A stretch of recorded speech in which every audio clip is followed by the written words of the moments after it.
ಶ್ರೋತೃಗಳಿಗೆ ನಮಸ್ಕಾರ. ನಾನು ರಾಮಾನುಜದಾಸ. ಸಜ್ಜನನಾಗು ಮನುಜ ಕಾರ್ಯಕ್ರಮದ 51ನೇ ಸಂಚಿಕೆಯನ್ನು ಮುಂದುವರೆದ ಭಾಗವನ್ನು ನೋಡೋಣ. ಶುಕ್ಲಾಂಬರಧರಂ ವಿಷ್ಣುಂ ಶಶಿವರ್ಣಂ ಚತುರ್ಭುಜಂ ಪ್ರಸನ್ನವದನಂ ಧ್ಯಾಯೇತ್ ಸರ್ವವಿಘ್ನೋಪಶಾಂತಯೇ. ಯಸ್ಯ ದ್ವಿರದ ವಕ್ತ್ರಾದ್ಯಾಃ ಪಾರಿಷದ್ಯಾ ಪರಿಶ್ರದಂ ವಿಘ್ನಂ ನಿಘ್ನಂತಿ ಸತತಂ ವಿಶ್ವಕ್ಸೇನಂ ತಮಾಶ್ರಯೇ.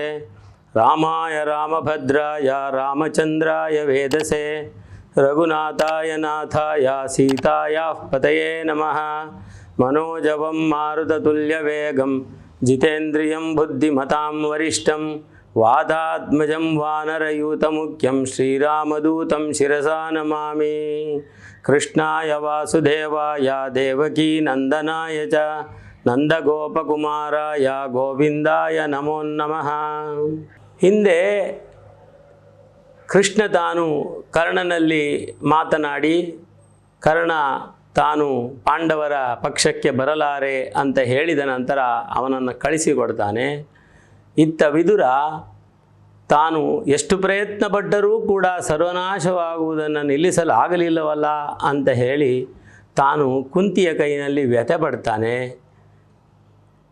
ಈ ಧೃತರಾಷ್ಟ್ರನೂ ಕೂಡ ದುರ್ಯೋಧನನ ಹಾದಿಯಲ್ಲಿಯೇ ನಡೆಯುತ್ತಾನೆ.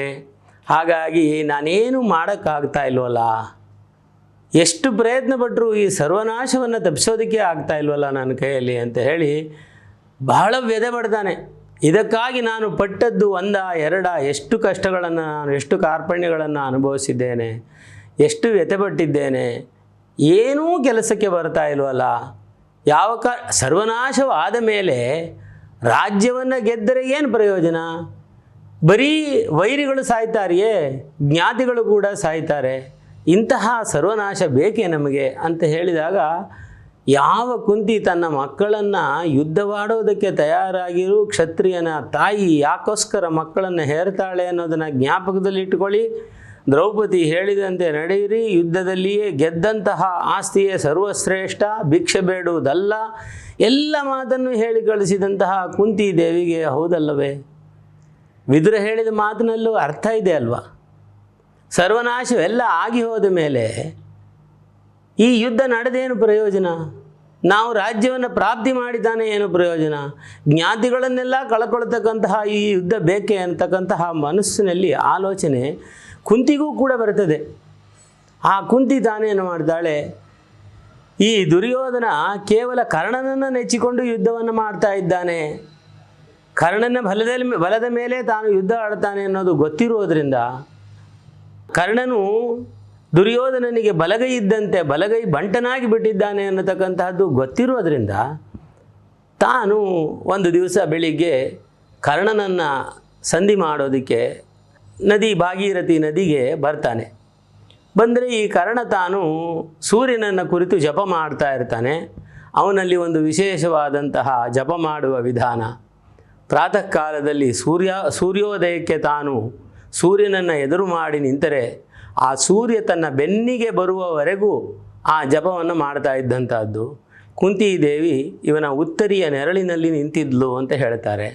ಹಾಗೆ ಅವನು ಬರ್ತಾನೆ.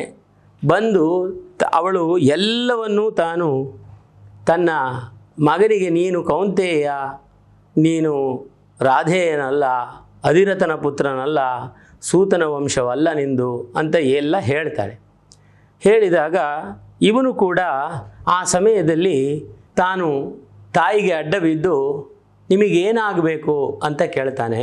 ಅದಕ್ಕೆ ಮೊದಲು ಸೂರ್ಯ ಕೂಡ ಮಗನಲ್ಲಿ ಹೇಳ್ತಾನಂತೆ, ಹೌದಪ್ಪ ಇವಳು ನಿನ್ನ ತಾಯಿ ಅಂತ ಹೇಳಿ. ಸೂರ್ಯ ಅಶರೀರವಾಣಿಯಾಗಿ ನುಡಿತಾನೆ, ಇವಳು ನಿನ್ನ ತಾಯಿ, ಅವಳು ಹೇಳಿದಂತೆ ಮಾಡು, ನಿನಗೆ ಶ್ರೇಯಸ್ಸಾಗ್ತದೆ ಅಂತ ಹೇಳಿರ್ತಾನೆ. ಅದೇ ಸಮಯದಲ್ಲಿ ಗಂಗೆ ನಾರಿಯ ರೂಪದಲ್ಲಿ ಬಂದು ಕುಂತಿದೇವಿಗೆ ಹೇಳ್ತಾಳಂತೆ, ನೋಡಮ್ಮ, ನೀನು ಅವತ್ತು ಧ್ಯಾನ ಮಾಡಿ ಗಂಗೆಯನ್ನು ಪ್ರಾರ್ಥಿಸಿ ನಿನ್ನ ಮಗುವನ್ನು ಯಾವ ಒಂದು ಬಿದಿರಿನ ಕುಕ್ಕೆಯಲ್ಲಿ ತೇಲು ಬಿಟ್ಟಿದ್ದೆ, ಆ ಮಗುವನ್ನು ನಾನು ಕಷ್ಟಪಟ್ಟು ಸಾಕಿ ಕಾಪಾಡಿ ಅವನ್ನ ಈವರೆಗೆ ಅವನ ಆಗು ಹೋಗುಗಳನ್ನು ನೋಡಿದ್ದೇನೆ. ನಿನ್ನ ಮಗನನ್ನು ನಿನಗೆ ಬಿಟ್ಟುಕೊಟ್ಟಿದ್ದೇನೆ, ಅವನ ಜೊತೆಯಲ್ಲಿ ಏನು ಬೇಕಾದರೂ ಮಾಡ್ಕೋ, ನನ್ನ ಜವಾಬ್ದಾರಿ ಮುಗಿಯಿತು ಅಂತ ಹೇಳ್ತಾಳಂತೆ. ಎಷ್ಟು ಅದ್ಭುತವಾಗಿ ಹೇಳಿದ್ದಾರೆ ಅಂದರೆ, ಆ ಸಮಯದಲ್ಲಿ ಗಂಗೆ ನಾರಿ ವೇಷದಲ್ಲಿ ನಡೆತಂದಳು. ಎಲೆ ಕುಂತಿ ಸತಿಯೇ ಕೈಯಡೆಯ ಕಂದನನು ಒಪ್ಪಿಗಳು ನೀನು. ಈ ಸುದಿನ ದಿವನಾಗು ಹೋಗಿನ ಘಾಸಿಯನು ತಲೆ ಕಾಯ್ದೆನು. ಎನ್ನಯ ಭಾಷೆ ಸಂದುದು ಎನ್ನುತ್ತ ತಾಯಿಗೆ ಕೊಟ್ಟಳಾತ್ಮಜನ.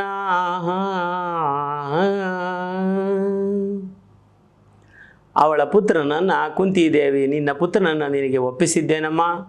ಅವತ್ತು ನೀನು ಬಿಟ್ಟು ನನ್ನನ್ನು ರಕ್ಷಿಸು ನನ್ನ ಮಗನನ್ನು ಅಂತ ಹೇಳಿದೆಯಲ್ಲ, ನಿನ್ನ ಮಗನ ರಕ್ಷಣೆಯಾಗಿ ಅವನ ಇಷ್ಟು ದಿವಸದ ಆಗುಹೋಗುಗಳನ್ನು ನಾನು ನೋಡಿಕೊಂಡಿದ್ದೇನೆ. ಇನ್ನು ಅವನನ್ನು ನಿನಗೆ ಒಪ್ಪಿಸಿದ್ದೇನೆ ಅಂತ ಹೇಳಿ ಹೋಗ್ತಾಳಂತೆ ಕುಂತಿ ಹತ್ರ. ಆ ಸಮಯದಲ್ಲಿ ಸೂರ್ಯ ಕೂಡ ಬರ್ತಾನೆ.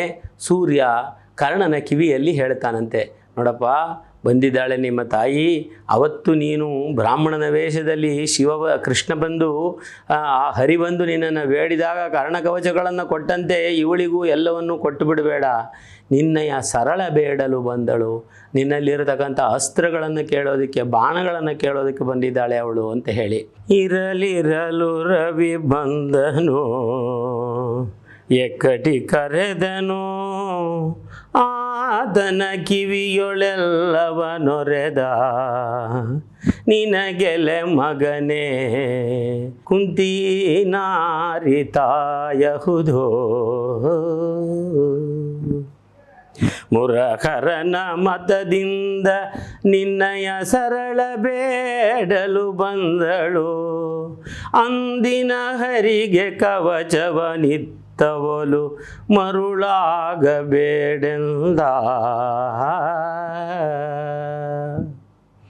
ಅವತ್ತು ಶ್ರೀಹರಿಗೆ ಯಾವ ರೀತಿಯಲ್ಲಿ ನೀನು ಮರುಳಾಗಿ ಕವಚವನ್ನು ಕೊಟ್ಟು ಬಿಟ್ಟಿಯೋ, ದಾನ ಮಾಡಿದೆಯೋ, ಆ ರೀತಿಯಲ್ಲಿ ಇವಳು ನಿನ್ನ ಬಾಣಗಳನ್ನು ಬೇಡೋದಕ್ಕೆ ಬಂದಿದ್ದಾಳೆ, ಅವಳಿಗೆ ಕೊಡಬೇಡ, ಮರುಳಾಗಬೇಡ ಅಂತ ಹೇಳಿ ರವಿ ಸೂರ್ಯ ಎಚ್ಚರಿಕೆ, ಯಾಕೆಂದರೆ ಮಗನಾಯ್ತಲ್ಲ, ಎಚ್ಚರಿಕೆಯನ್ನು ಕೊಟ್ಟು ಹೋಗ್ತಾನಂತೆ.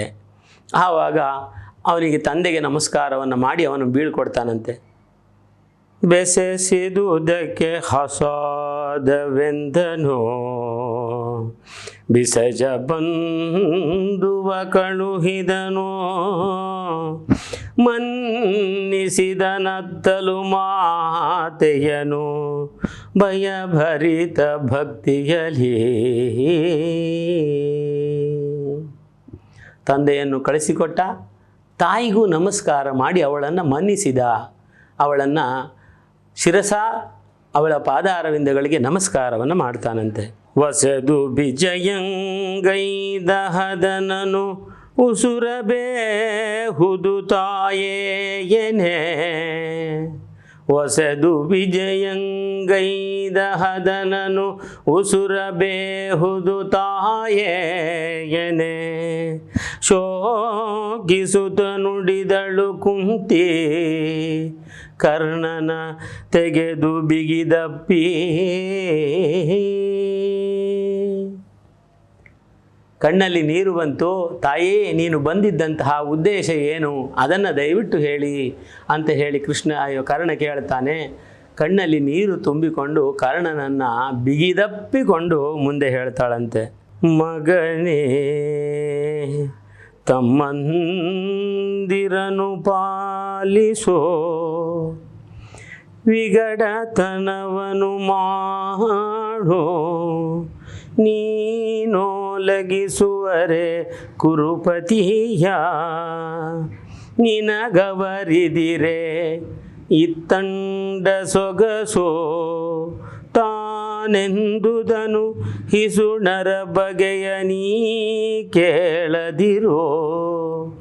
ನೀ ಮನಗಳಿಸದಿರೋ, ನೀ ಮನ ಬಿಗಿಸದಿರೋ.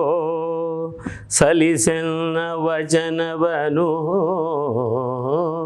ಸಲಿಸೆನ್ನ ವಚನವನು ಎಂದಳ ಕುಂತಿ. ಕುಂತಿ, ಮಗನೇ, ನಿನ್ನ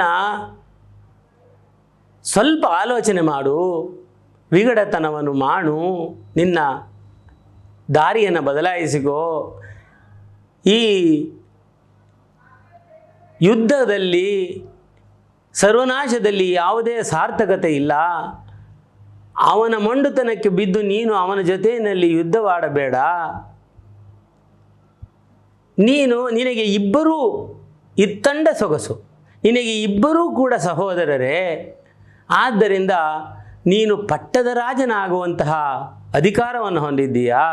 ದಯವಿಟ್ಟು ಯಾವ ಕಾರಣಕ್ಕೂ ಯುದ್ಧವನ್ನು ಮಾಡಬೇಡ. ನೀನು ಮನ ಬಿಗಿಸದಿರು, ನನ್ನ ಸಲಿಸೆನ್ನ ವಚನವನು, ನನ್ನ ಮಾತನ್ನು ನಡೆಸಿಕೊಡು ಅಂತ ಹೇಳಿ ಕೇಳ್ತಾನೆ. ಆವಾಗ ಅವನು ಕರ್ಣ ಹೇಳ್ತಾನೆ, ಹೌದಮ್ಮ ತಾಯಿ, ನೀನು ಹೇಳೋದೆಲ್ಲ ಕರೆಕ್ಟೇ. ನಾನು ಪಟ್ಟದ ರಸ, ಇಬ್ಬರಿಗೂ ನಾನು ದೊಡ್ಡ ಹಿರಿಯವನು. ಆದರೆ ಆ ರಾಯ ನನ್ನನ್ನು ಎಷ್ಟು ಪ್ರೀತಿಯಿಂದ ಸಾಕಿದ್ದಾನೆ, ಅಂತಹವನಿಗೋಸ್ಕರ ಸಾಯೋದಕ್ಕೆ ನಾನು ಯಾವತ್ತಾದರೂ ಹಿಂಜರುಗುತ್ತೇನೆ. ಕೃತಜ್ಞತೆಯನ್ನು ನಾನು ತೋರಿಸದೆ ಹೋದರೆ ನಾನೊಬ್ಬ ಮನುಷ್ಯನಾಗ್ತೀನ? ಹೋದರೆ ಹೋಗಲಿ ಬಿಡು ನನ್ನ ಜೀವನ ಅಂತ ಹೇಳ್ತಾನಂತೆ. ತಾಯಹುದು ತಾ ಬಲ್ಲೆನೋ ಅದು ಸಂಜಾಯತವೋ, ಪಾಂಡವರು ತಮ್ಮದಿರು ಉಭಯ ರಾಜರಲಿ ಪಟ್ಟದ ಹಿರಿಯ ತಾನಹುದು. ನನಗೆ ಎಲ್ಲ ಗೊತ್ತು, ತಾಯಹುದು ತಾ ಬಲ್ಲೆನೋ, ನೀನು ಹೇಳೋದು ಸರಿಯೇ. ಅದು ಸಂಜಾಯತವೋ ಉಭಯರಾಯರಲಿ ಪಟ್ಟದ ಹಿರಿಯ ತಾನಹುದು. ಪಟ್ಟದ ಸಿಂಹಾಸನದಲ್ಲಿ ಏರತಕ್ಕಂತಹ ಅರ್ಹತೆ ಇರತಕ್ಕಂಥ ಎಲ್ಲರಲ್ಲಿಯೂ ಹಿರಿಯನಾದವನು ನಾನು, ಅದರಲ್ಲಿ ಯಾವ ಅನುಮಾನವೂ ಇಲ್ಲ. ಆದರೆ ರಾಯನೆನ್ನನು ಸಲಹಿದನು, ರಾಯನೆನ್ನನು ಹೊರೆದನು. ಆ ರಾಯ, ಕುರುರಾಯ ನನ್ನನ್ನು ಮರ್ಯಾದೆಯಿಂದ ಕಾಪಾಡಿದ್ದಾನೆ. ನಾನೆಂದರೆ ಬಹಳ ಮೆಚ್ಚು ಅವನಿಗೆ. ಸಾಯಲಳುಕುವೆನೆ, ಅಂತಹವನಿಗೋಸ್ಕರ ಪ್ರಾಣ ಬಿಡೋದಕ್ಕೆ ನಾನು ಅಳಕ್ತೀನಿ. ಸುಡು ಏತರದಿ ಇಳೆಯ ಬಾಳಿಗೆ, ಭೂಮಿ ಮೇಲೆ ಇರೋಷ್ಟು ದಿವಸ ಮರ್ಯಾದೆಯಾಗಿ ಇರಬೇಕು. ಕೃತಜ್ಞತೆಯೇ ಇಲ್ಲದೆ ಹೋದರೆ ಮನುಷ್ಯತ್ವ ಎಲ್ಲಿ ಹೋಯಿತು? ಕೃತಜ್ಞತೆಗೆಲ್ಲಿ ಗತಿಯಂದ. ಮುಂದುವರೆದು ಹೇಳ್ತಾನೆ, ಮಕ್ಕಳೈವರಿಗ ಹಿರಿಯನು ಅದು ತಕ್ಕ ಮಾತೆಲೆ ತಾಯೇ, ಸಂದೇಹಕ್ಕೆ ನೆಲೆಯಿಲ್ಲ ಅದು ನಿಲಲಿ ದಾರುಣಿಯ ಬಯಸುವರೇ. ತಕ್ಕುದೇ ದಾತಾರ ನರದಿಯೋಳು ಒಕ್ಕದನವಿರಲು, ತಕ್ಕುದೇ ದಾದಾರ ನರಸಿಯೊಳೊಕ್ಕದನವಿರಲು, ಆರು ಮೆಚ್ಚುವರಕ್ಕ ಹೇಳವು ಹೇಸಳೆ ಜಯಲಕ್ಷ್ಮಿ ತನಗೆಂದ.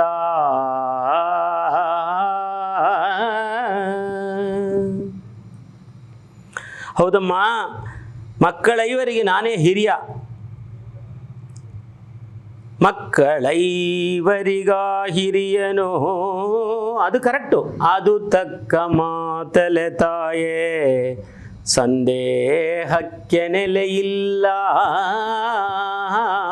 ಯಾವ ಅನುಮಾನವೂ ಇಲ್ಲ. ನೀ ಹೇಳಿದ ಮಾತ್ರ ಕರೆಕ್ಟು. ದಾರಿಣಿಯ ಬಯಸು ಅದು ನಿಲ್ಲಲಿ, ಅದು ಹಂಗಿರಲಿ. ದಾರುಣಿಯ ಬಯಸುವರೇ, ಹಾಗನ್ಬಿಟ್ಟು ನಾನು ರಾಜ್ಯ ಸಿಗುತ್ತೆ ಅಂತ ಹೊರಟು ಹೋಗೋಕ್ಕಾಗುತ್ತೆ? ಕರ್ಣ ಅನ್ನೋದೇ ಉಳಿಯೋದಿಲ್ವಲ್ಲ. ಆಮೇಲೆ ಮೋಸ ಮಾಡಿ ಹೋದೆ ಅನ್ನೋ ರೀತಿಯಲ್ಲಿ ಆಗಿ ಹೋಗ್ತದಲ್ಲ. ತಕ್ಕುದೇ ದಾತಾರ ನೊಕ್ಕದರವಿರಲು ಆರು ಮೆಚ್ಚುವರಕ್ಕ ಹೇಳು. ದಾದಾರನಿಗೆ ಮೋಸ ಮಾಡಿ ನನಗೆ ಎಲ್ಲ ರೀತಿಯಲ್ಲಿ ಕಾಪಾಡಿದಂತಹ ಕುರುರಾಯನಿಗೆ ಮೋಸ ಮಾಡಿ ಹೋಳಿದ್ರೆ ಯಾರು ಮೆಚ್ಚುತ್ತಾರಮ್ಮ? ಆ ಜಯಲಕ್ಷ್ಮಿ ನನಗೆ ಒಲಿತಾಳ? ಅವಳಿಗೆ ಹೇಸಿಗೆ ಆಗೋದಿಲ್ವೇ ನನ್ನಂಥವನಿಗೆ ಒಲಿಯೋದಿಕ್ಕೆ ಅಂತ ಹೇಳಿ ಕರ್ಣ ಹೇಳ್ತಾನೆ. ಮುಂದುವರೆದು, ಇಂದು ನೀವರುಹಿದ ಬಳಿಕ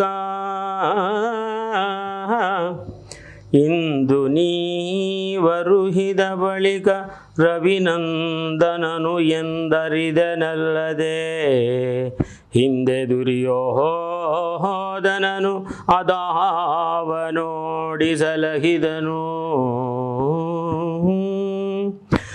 ಬಂದು ಪಾಂಡವರೊಡನೆ ಕೂಡಿದರೆ ಅಂದು ನಗದೇ ಲೋಕವು ಅವಂತಿರಲಿ. ಇಂದು ನಿಮ್ಮಡಿ ಬಂದ ಕಾರ್ಯವ ಬೆಸಸಿ ಇಂದು ನಿಮ್ಮಡಿ ಬಂದ ಕಾರ್ಯವ ಬೆಸಸಿ ನೀವೆಂದ. ನೀನು ಹೇಳಿದ ಮೇಲೆ ಮತ್ತು ಶ್ರೀಕೃಷ್ಣ ಪರಮಾತ್ಮನನ್ನಲ್ಲಿ ತಿಳಿಸಿದ ಮೇಲೆ ನಾನು ರವಿನಂದನ, ನಾನು ಸೂರ್ಯನ ಪುತ್ರ ಅಂತ ನನಗೆ ತಿಳಿಯಿತು. ಆದರೆ ಅದು ಯಾವ ಒಂದು ಅಂದಾಜಿನ ಮೇಲೆ ಆ ದೊರೆ ದುರ್ಯೋಧನ ನನ್ನನ್ನು ಸಲಹಿದನೋ ಸಾಕಿದನೋ ಗೊತ್ತಿಲ್ಲ. ಇವತ್ತು ನಾನು ಬಂದು ಪಾಂಡವರ ಜೊತೆಯಲ್ಲಿ ಸೇರಿಕೊಂಡರೆ ಪ್ರಪಂಚ ನಗೋದಿಲ್ವಾ? ಅದು ಹಂಗಿರಲಿ, ನೀವು ಬಂದ ಕಾರ್ಯವನ್ನು ನನಗೆ ಹೇಳಿ, ಯಾವ ಕಾರ್ಯಕ್ಕೋಸ್ಕರ ಬಂದಿದ್ದೀರಿ ಅಂತ ಹೇಳಿದಾಗ ಅವಳಿಗೆ ಸಂಪೂರ್ಣವಾಗಿ ವಿಶ್ವಾಸ ಬಂದಿತು. ಕರ್ಣ ಯಾವ ಕಾರಣಕ್ಕೂ ಬರೋದಿಲ್ಲ, ಪಾಂಡವರ ಜೊತೆ ಸೇರುವುದಿಲ್ಲ, ಯುದ್ಧ ನಿಲ್ಲುವುದಿಲ್ಲ ಅಂತ. ಅದಕ್ಕೆ ಅವಳು ಅವನಲ್ಲಿ ಒಂದು ಪ್ರಶ್ನೆ, ಅವನಲ್ಲಿ ನೋಡಪ್ಪ, ನಿನ್ನ ತಮ್ಮಂದಿರ 5 ಜನಗಳನ್ನು ನೀನೇ ಕಾಯುವ ಹೊಣೆ ನಿನ್ನದೇನೆ, ಮತ್ತು ಒಂದು ಬಾರಿ ಬಿಟ್ಟಂತಹ ಬಾಣವನ್ನು ಮತ್ತೆ ಮುಟ್ಟಬೇಡ ಅಂತ ಹೇಳಿ ಇದು ಸರ್ಪಾಸ್ತ್ರದ ಸೂಚಕವಾಗಿ ಈ ಮಾತನ್ನು ಹೇಳ್ತಾಳೆ. ಆ ದೊಡೈವರು ಮಕ್ಕಳ ತಲೆಗಾಯ್ದು ತೋರೈ ಕಂದ, ನಿನಗಿನ್ನೀ ದುರಾಗ್ರಹ ಒಪ್ಪುವುದೇ ಕೌರವನ ಸೇವೆಯಲಿ. ಹೋದ ಬಾಣವ ಮರಳಿ ತೊಡದಿರು, ಮಾದು ಕಳೆದೈವರನೆನಲ್ಕೆ ಹಸಾದವೆಂದನು. ಬೀಳು ಕೊಟ್ಟನು ಬಂದನರಮನೆಗೆ,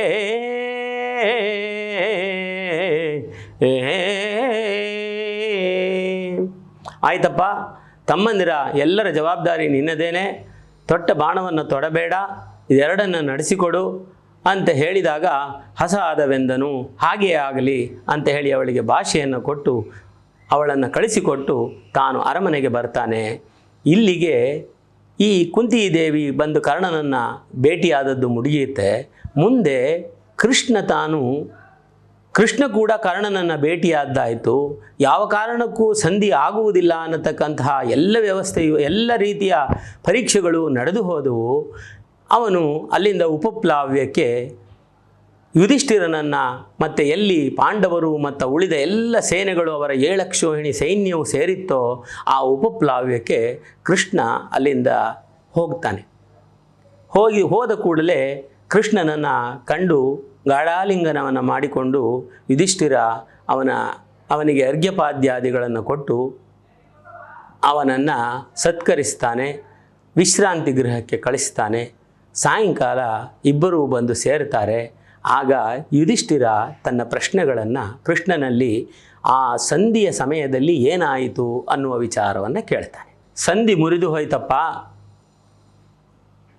ಎಲ್ಲರೂ ಎಲ್ಲ ರೀತಿಯಲ್ಲಿಯೂ ಹೇಳುವ ಪ್ರಯತ್ನಗಳನ್ನು ಮಾಡಿ ಆಯಿತು, ನಾನು ಸರ್ವ ಪ್ರಯತ್ನಗಳನ್ನು ಕೂಡ ನಡೆಸಿದೆ, ಸಂಧಿ ಆಗುವ ಯಾವ ಲಕ್ಷಣಗಳು ಇಲ್ಲ. ಅಲ್ಲಿ ಸಾಮಧಾನ ಭೇದಗಳನ್ನು ಯಾರು ಅರ್ಥ